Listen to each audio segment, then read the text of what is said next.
Okay, so let's dive into something pretty new from Google.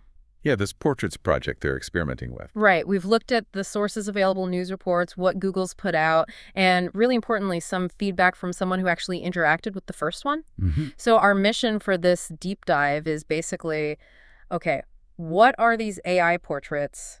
What's the aim here for Google? And, what was that initial user experience really like? Well, what's interesting, sort of right off the bat, is the core concept. This isn't just, say, another chatbot with a face. Okay. Google's describing portraits as an experimental platform, specifically for conversational AI coaching, using digital versions of actual experts. Right, real people. And it's powered by their Gemini AI, but they seem to be stressing a very specific purpose here. Exactly. It sounds like it's about making expert guidance more widely available, democratizing it maybe, giving you personalized advice that draws directly from that expert's own work. And even using their authentic voice, apparently. Yeah, that's part of it. And the sources really highlight a distinction here. Unlike maybe some other AI avatars people have seen, the focus is meant to be strictly educational, professional utility. Not just casual chat.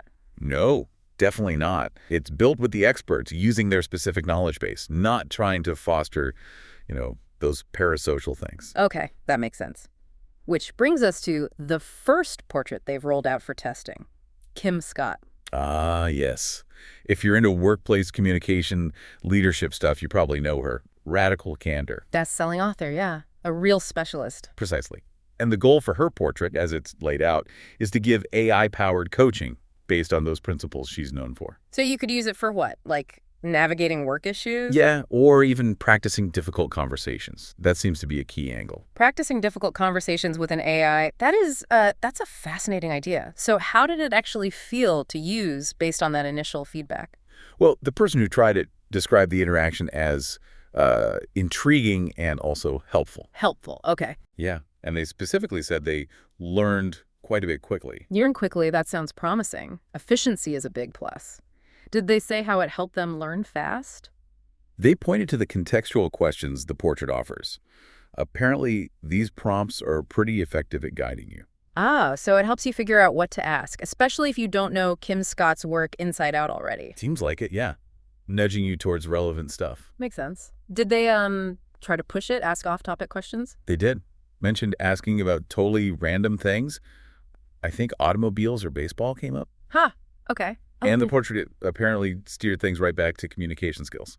So those guardrails Google talked about, they seem to be, well, working as intended, keeping it focused. That's good. Keeps it useful for its stated purpose. I also saw that interesting little detail about asking the portrait about Kim Scott's education. Oh, right. That was notable. The avatar didn't claim it had the education. It referred to the real Kim Scott's background. Reinforcing that it's a tool, a representation, not the person herself. Exactly. It maintains that boundary. And what about the interactive features, like that practicing conversations idea? The role-playing was specifically mentioned as being very well done.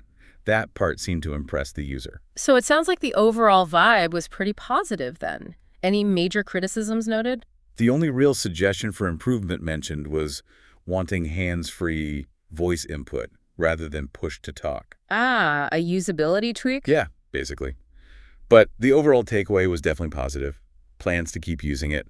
Looking forward to seeing more portraits. And they actually said Google is onto something. Yep, those exact words. And that they plan to share it with others too, which, is usually a good sign. Okay. Now, Google, naturally, mentions safeguards. They're working directly with the experts, testing, getting feedback. Right, and emphasizing that focus on specific expertise domains as a way to manage things. But, as you'd expect, the sources also bring up some broader points people are considering. Sure. Questions about, AI interaction versus actual human connection. And the usual valid ethical points about authenticity, potential bias when you're using AI for guidance. So wrapping this up then, Google's portraits. It's an experiment, clearly, aimed at making expert knowledge easier to access through AI conversation. And this first look, based on the Kim Scott portrait feedback, suggests it can be helpful, pretty efficient actually, even if it is, mediated through AI. Which leaves us, and you listening, with something to think about. Yeah, consider what it really means for learning, for mentorship, if you can get this kind of expert guidance on demand through an AI that talks like the expert. Is this tech going to genuinely democratize knowledge, or maybe change how we fundamentally value that human element in expert advice? Something to mull over.